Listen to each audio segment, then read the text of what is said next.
Good morning student. हम आप लोगों को क्लास 9 का सब्जेक्ट बायोलॉजी पढ़ा रहे हैं। जो आज का टॉपिक है इपीथेलियल टिश्यू। इपीथेलियल थीलियमी ऊतक क्या है? जो आप किसके अंतर्गत पढ़ रहे हैं? ये जंतु ऊतक के अंतर्गत आप इसको पढ़ रहे हैं। आपको पादप ऊतक के अंतर्गत बता दिया गया है कि पादप ऊतक कितने प्रकार के होते हैं, इनका कार्य क्या, सारा कुछ बता दिया गया। तो आज आप पढ़ रहे हैं जंतु ऊतक के अंतर्गत इपीथेलियमी ऊतक। तो इपीथेलियमी ऊतक में आप लोगों को बताया गया था कि ये किस प्रकार होते हैं, इनकी बाह्य, ये इपीथेलियमी ऊतक किसे कहते हैं? बाह्य संरचना जो होती है उसी को इपीथेलियमी ऊतक कहते हैं। जैसे त्वचा, मुख, आहार नाल, रक्तवाहिनी, नली का स्तर, फेफड़ों की कोशिकाएं, वृक्कीय आदि क्या होती है? इपीथेलियमी ऊतक की बनी होती है। इसके बाद आपको बताया गया था कि इपीथेलियमी ऊतक कितने प्रकार के होते हैं। इपीथेलियमी ऊतक आपको बताया गया था कि 6 प्रकार के होते हैं, जिसमें आज आपको बताना है सरल सल्की उपकला ऊतक। इसमें पहला आपको बताना है सरल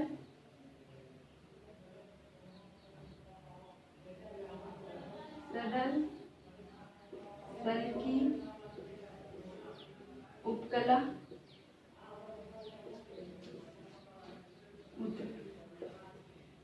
ये आज आप लोगों को बताना है कि सरल सल्की उपकला ऊतक जो होते हैं यह कैसे होते हैं।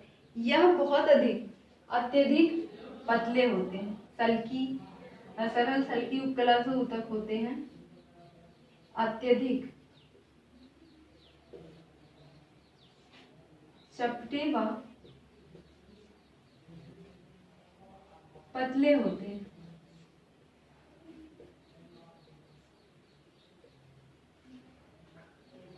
सल्की उपकला ऊतक क्या होंगे? अत्यधिक पतले और चपटे होते हैं।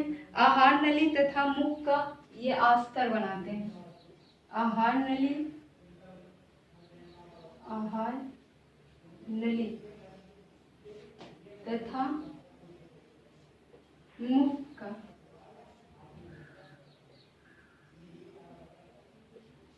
आस्तर बनाते हैं।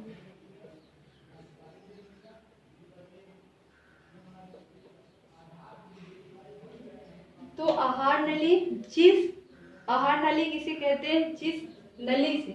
जिस फूड पाइप से हमारा भोजन किया जाता है, अंदर जाता है। जब हम भोजन को ग्रहण करते हैं, जिसके थ्रू हमारा भोजन अंदर जा रहा है, उसी को आहार नली कहते हैं। पहले हम भोजन को क्या करते हैं? हाथ में लेकर हाथ से मुंह में डालते हैं। तो मुख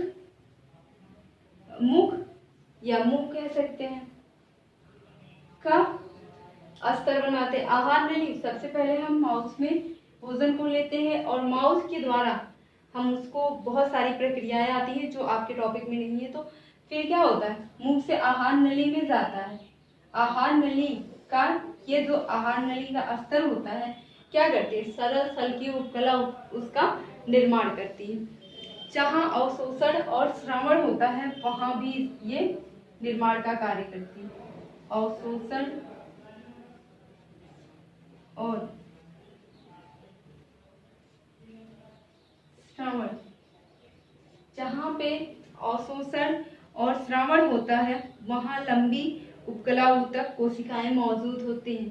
तो जहाँ पे अवशोषण होगा और श्रावण होगा, अवशोषण का मतलब किसी भी चीज का पूरी तरह से खत्म हो जाना, पर ये अवशोषण होगा। और श्रावण का मतलब जैसे किसी चीज का सिक्रीशन होना, श्रावित होना, वही श्रावण कहलाएगा। जैसे हमारे मुख से क्या होता है? हमारे मुख से सलाइवा, लार का सिक्रीशन होता है, तो उसी को श्रावण कहेंगे।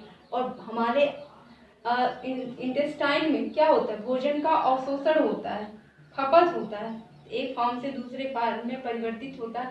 अधिकतर क्या होता है? वो खत्म होने के कगार पे रहता है, तो उसी को अवशोषण कहते हैं। यह देह गुहा भित्ति या कहाँ पे पाई जाती है? हृदय रुधिर वाहिनियों लसिका के चारों ओर पाई जाती है।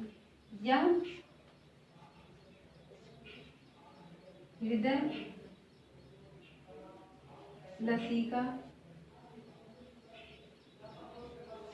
या हृदय लसिका वाहिनियों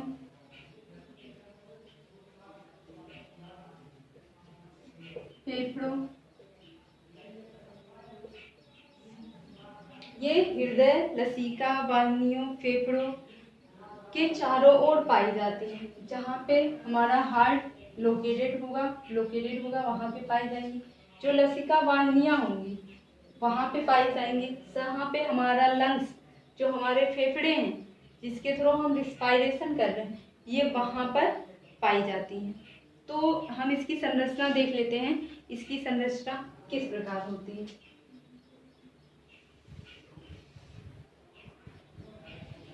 एक पतले, आपको पता है ये अत्यधिक पतले व चपटे होते हैं।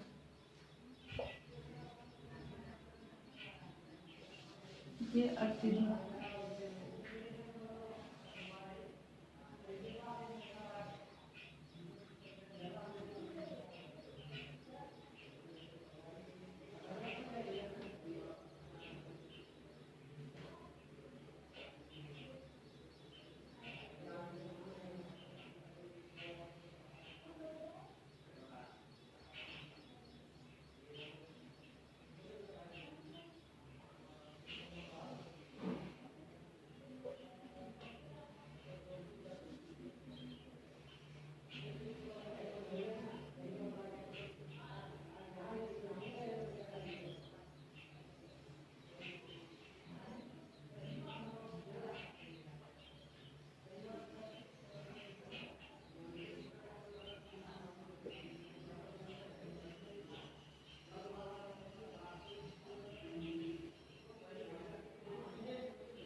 इसकी संरचना इस प्रकार होती है। तो इसको क्या कहेंगे? केंद्रक कहेंगे। केंद्रक। और ये जो होते हैं सीमेंट, सीट की तरह सीमेंट पदार्थ होता है। सीमेंट पदार्थ जो एक दूसरे से क्या करता है? जोड़ने का काम करता है। तो आप देख रहे हैं ये बहुत ज़्यादा, बहुत अत्यधिक चपटी है। और ये कहाँ पे पाया जाएगा? आहार नली तथा मुख के अस्तर का निर्माण करेगा, बनाने का काम करेगा। यह अवशोषण और श्रावण करता है। ये उन्हीं स्थानों पर पाई जाएगी जहाँ पे अवशोषण और श्रावण होगा। यह हृदय लसिका वाहिनियों फेफड़ों में पाई जाती है। तो ये इतने स्थानों पर पाई जाती है। अब दूसरा आपको पढ़ना है सरल घनाकार उपकला ऊतक।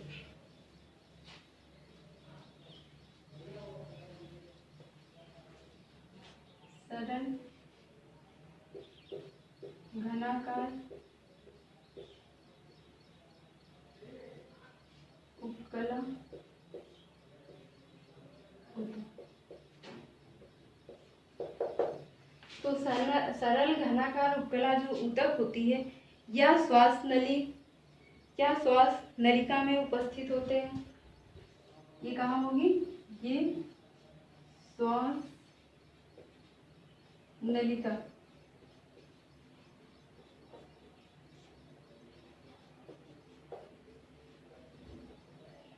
उपस्थित होते हैं।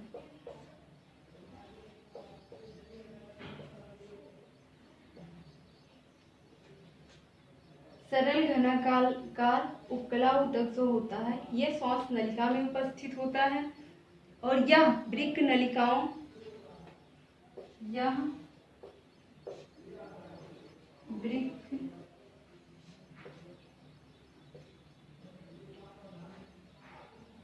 नलिकाओं श्वेत ग्रंथियों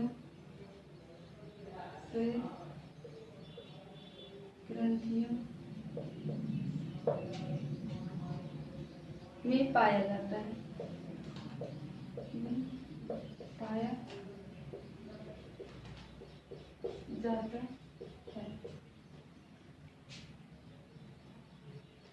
तो ये जो सरल घनाकार उपकला ऊतक होता है, ये श्वास नली ये हमारी आहार नली है। आहार नली से ऐसे जाती है हमारी श्वास नली। तो ये कहाँ पे उपस्थित होते हैं? सरल घनाकार उपकला ऊतक श्वास नलिका में उपस्थित होते हैं और यह वृक्क नलिकाओं और श्वास ग्रंथियों में पाया जाता है। सरल घनाकार उपकला ऊतक वृक्क, जिसे किडनी कहते हैं, और वृक्क का कार्य आपको पता होगा कि ये उत्सर्जन का काम करता है और ब्लड के फिल्ट्रेशन का भी कार्य करता है, तो वहाँ पे पाया जाता है। श्वेत ग्रंथियों, जैसे हमारी जीभ में क्या होती है? श्वेत ग्रंथियाँ होती है, जिससे हमें पता चलता है कि ये स्वाद में कड़वा है, मीठा है, तीखा है, खट्टा है, कैसा है, तो वहीं पे ये उपस्थित होता है।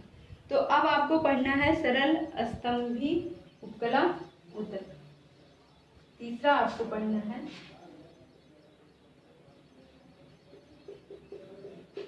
सरल स्तंभी उपकला ऊतक। तो सरल स्तंभी उपकला ऊतक जो होता है, इसका क्या, इसकी कोशिकाएं स्तंभ के समान आयताकार एक दूसरे से सटी होती हैं।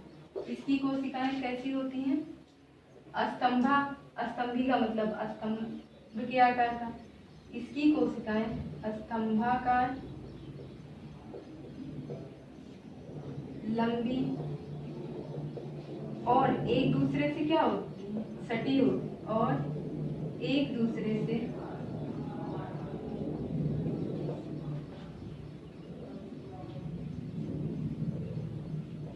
सटी होती। तो सरल स्तंभी उपकला ऊतक जो होता है, स्तंभाकार होता है और लंबी होती है, कह सकते हैं आयताकार भी हो सकता है, और ये एक दूसरे से क्या होती? सटी होती है। यह अमाशय, आद, पित्ताशय, पित्तवाहिनी में, और ये पाया कहाँ है? अमाशय में पाया जाता है। अमाशय, आद, पित्त वाहिनी,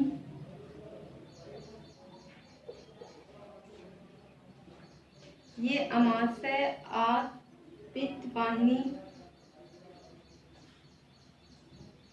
या पित्त वाहिनियों में पाया जाता है, के आंतरिक सतह पर पाया जाता है। जो आंत होता है और पित्त वाहिनी होती है, उसके ये ऊपरी लेयर है और इसके अंदर की लेयर पे ये आंतरिक पर पाई जाती है। तो अब आपको चौथा देखना है। तीसरा आपने पढ़ा सरल स्तंभी उपकला ऊतक। तो आप देखें इसका क्या क्या कार्य है। ये पहले इसकी संरचना आपने देखा कि ये किस प्रकार होता है। सरल स्तंभी उपकला ऊतक जो होती है, लंबी होती है, आयताकार होती है और एक दूसरे से क्या होती है? सटी होती है, और या अमाशय और आद की पित्त वाहिनियों के आंतरिक दीवार पर पाई जाती है। चौथा पढ़ना है पक्षांभी उपकला ऊतक।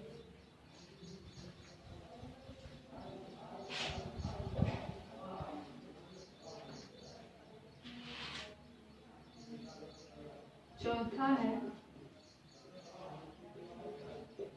पक्षांभी उपकला ऊतक।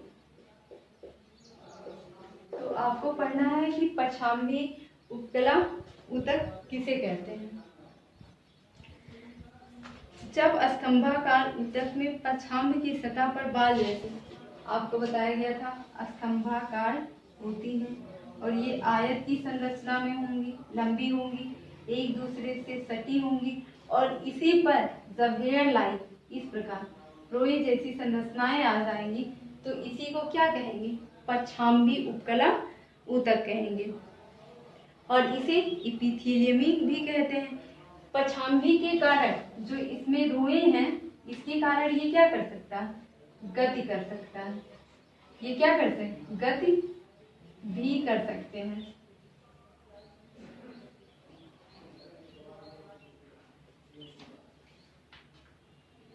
पछांबी उपकला ऊतक का निर्माण कहाँ से होता है?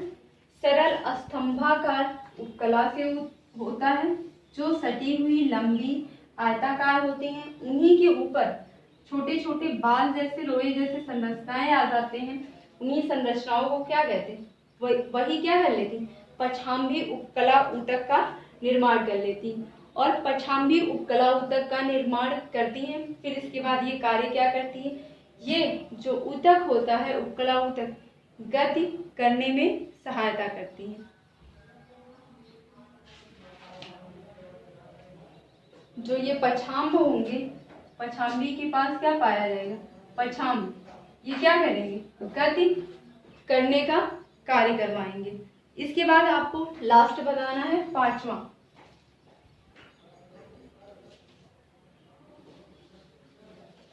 पांचवा आपको बताना है विशेषीकृत उपकला ऊतक।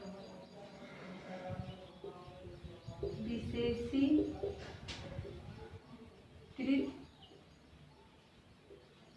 उपकला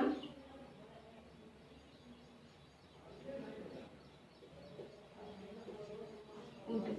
तो विशेषीकृत उपकला ऊतक किसे कहते हैं? यह ऊतक बहुत विशेष स्थानों पर पाया जाएगा। जैसे कहाँ कहाँ पे पाया जाएगा? मूत्राशय। कहाँ पाया जाएगा? मूत्राशय, मूत्रवाहिनी, मूत्रवाहिनियों के, ये कहाँ पाया जाएगा? विशेषीकृत उपकला ऊतक जो होता है, या उपकला ऊतक मूत्राशय एवं मूत्रवाहिनियों की दीवार का भीतरी अस्तर बनाती। जो मूत्रवाहिनियां होंगी, उनके जो मूत्रवाहिनियां होती हैं, उनके दीवार की भीतरी अस्तर बनाती हैं। जैसे मूत्रवाहिनी इसी तरह आई रहती है।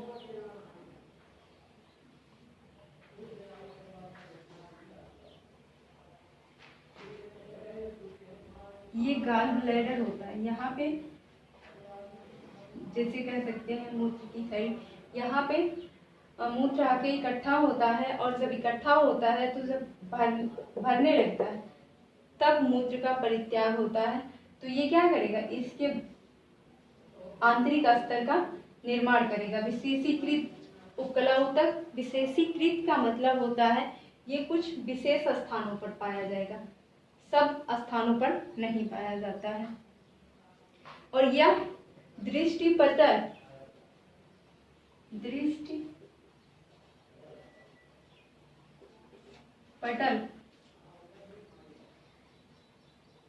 यह दृष्टिपटल के आधार पर भी उपस्थित होता है। दृष्टिपटल जिससे हमारे नेत्र में, जहाँ पे हमारे नेत्र में दृष्टिपटल फिगर बनते हैं, चित्र बनता है, वहाँ पे जैसे हम देख सकते हैं ये किस कलर का है, किस रंग दृष्टिपटल, वहाँ पे ये क्या करते हैं? उपस्थित होते हैं।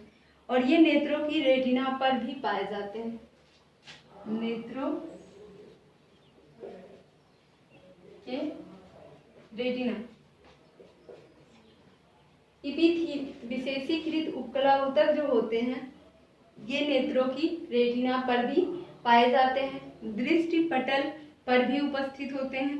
तो ये विशेष स्थान होते हैं, यहाँ पे उपस्थित होने के कारण इसे विशेषीकृत उपकला ऊतक कहते हैं। अब आपको छठवां पढ़ना है, लास्ट, ग्रंथिल उपकला ऊतक। छठवां है ग्रंथिल उपकला ऊतक। तो ग्रंथिल उपकला ऊतक किसे कहते हैं? इनकी कोशिकाओं में स्पष्ट केंद्र नहीं होता है। ये हार्मोन्स, एंजाइम, श्लेष्म, पाचक, रस आदि पदार्थों का श्रावण करेंगे। ये क्या क्या करेंगे? हार्मोन्स, एंजाइम, पाचक रस आदि का क्या करती हैं, सिक्रीशन करती हैं, श्रावण करती हैं। और श्लेष्म का भी श्रावण करेंगे। श्लेष्म का मतलब होता है जो अपनी तरफ किसी भी छोटे कणों को या छोटे छोटे जो पार्टिकल्स होते हैं उनको चिपका ले, उसी को श्लेष्म कहते हैं। हार्मोन्स आप जानते होंगे, हार्मोन्स कई प्रकार के होते हैं, जैसे ग्रोथ हार्मोन्स, सेक्स हार्मोन्स, कई प्रकार के होते हैं। और एंजाइम भी एक को एंजाइम होते हैं, एक सह एंजाइम होते हैं, जिनका कार्य अलग अलग होता है। तो ये आपके सिलेबस का नहीं। दूसरा होता है पाचक रस। पाचक रस जो भोजन को पचाने में सहायता करेगा उसी को पाचक रस कहेंगे। और श्लेष्म जो छोटे छोटे धूल कणों मिट्टी आदि को क्या करे, अपनी तरफ आकर्षित करके चिपका ले, उसी को श्लेष्म कहेंगे। जो श्लेष्म का सिक्रीशन कहाँ पे होता है, हमारे नाक में होता है द्रव के साथ, जो क्या करता है धूल मिट्टी के कणों को हमारे रिस्पायरेटरी ऑर्गन में जाने से रोक देता है, उनको क्या करता है, चिपका देता है। और ये दो प्रकार की होती हैं। एक कोशिकीय होती हैं, ये दो प्रकार की होती हैं, एक कोशिकीय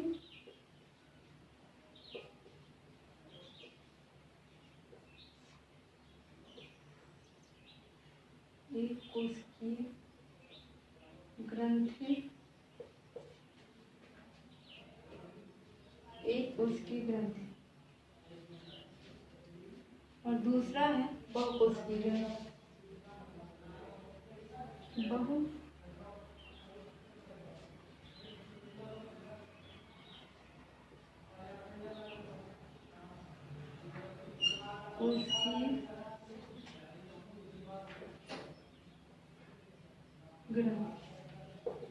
तो इन दोनों में को आपको पढ़ना है। तो एक कोशिकीय ग्रंथि किसे कहेंगे, बहुकोशिकीय ग्रंथि किसे कहेंगे, जो श्लेष्म का श्रावण करेंगे, जो श्लेष्म का श्रावण करती है उन्हें एक कोशिकीय ग्रंथि कहते हैं। और जो अंतःस्रावी और बाह्यस्रावी होती है, अंतःस्रावी और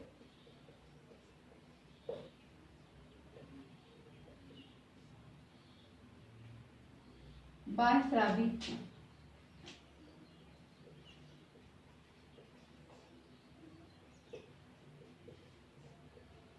होती हैं, उन्हें बहुकोशिकीय ग्रंथि कहते हैं। जो जैसे एक कोशिकीय में क्या होता है, अमीबा, पैरामीशियम,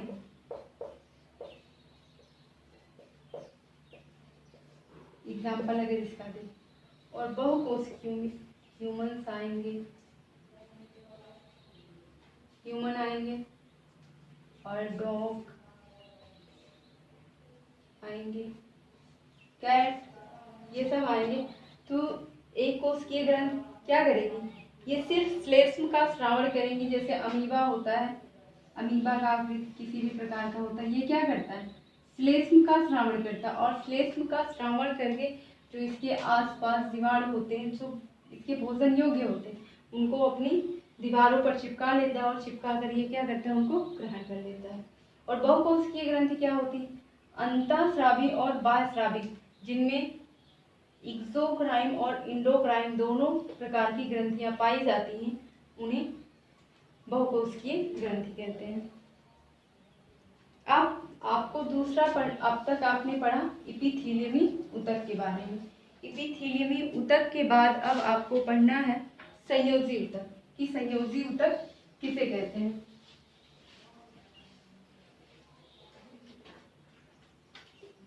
पहला आपने पढ़ा इपिथीलियमी ऊतक, अब आपको दूसरा पढ़ना है संयोजी ऊतक।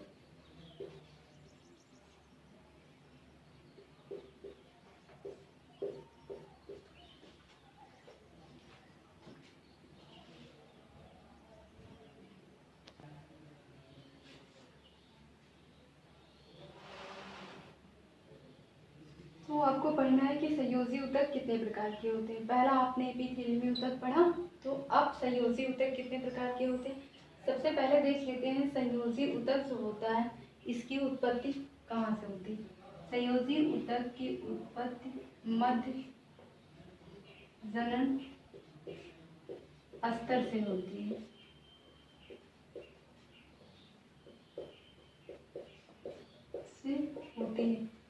अब संयोजी ऊतक किसे कहते हैं, जैसे तरल माध्यम में, तरल माध्यम में जो पदार्थ आते हैं उन्हीं को हम तरल संयोजी ऊतक कहते हैं। जैसे प्लाज्मा क्या है, तरल है, तो इसे संयोजी ऊतक कहेंगे। रुधिर, ये सब क्या है, संयोजी ऊतक है। तो इसकी उत्पत्ति कहाँ से होती है, संयोजी ऊतक की मध्य जनन स्तर से होती है। और ये क्या करते हैं, अंगों को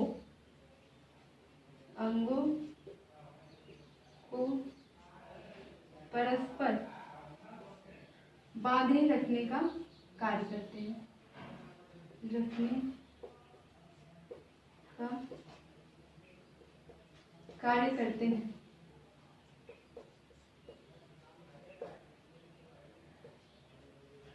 तो संयोजी ऊतक की उत्पत्ति कहाँ से होती है, संयोजी ऊतक की उत्पत्ति मध्य जनन स्तर से होती है।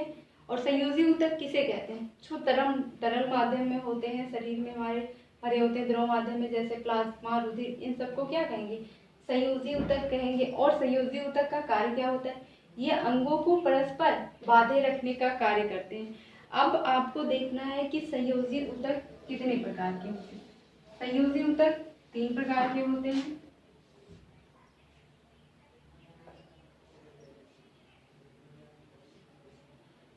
एक संवहनीय,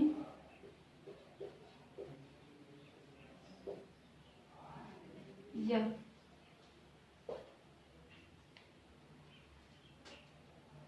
तरल संयोजी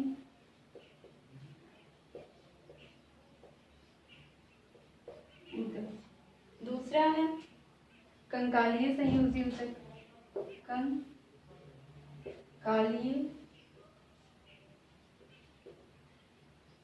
संयोजी ऊतक।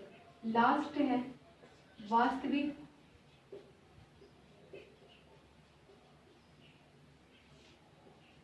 संयोजी ऊतक।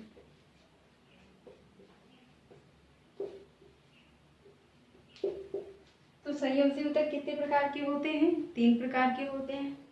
पहला है संवहनीय या तरल संयोजी ऊतक, दूसरा है कंकालीय संयोजी ऊतक या वास्तविक संयोजी ऊतक।